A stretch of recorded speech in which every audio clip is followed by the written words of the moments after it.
په نیمه شپه کې د خوبه راویښ شولې نو حتما دوه حالته دي، یا به بیرته ویده کیږي یا به ویښ پاتې کیږي. خو که بیرته ویده شوې په دې باندې پوه شه چې ډېر لوی اجر او ثواب دې د لاسه ورکړو.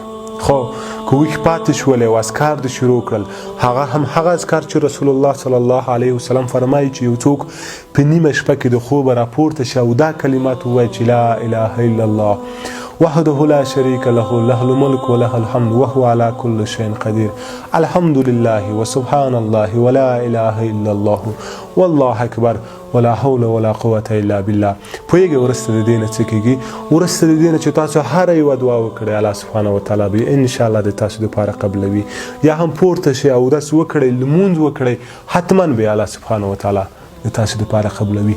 نو ولې دومره لوی اجر او ثواب فقط د څو ثانیو دپاره د لاسه ورکوي؟ پورته شئ، ډېر وخت مو نه نیسي چې د ډېر وخت ونیسي 10 دقیقې او دومره لوی اجر او ثواب په هېڅ وجه یې د لاسه ورنه کړی.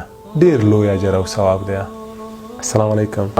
لا اله الا الله وحده لا شريك له له الملك وله الحمد وهو على كل شيء قدير سبحان الله والحمد لله ولا اله الا الله والله اكبر ولا حول ولا قوة الا بالله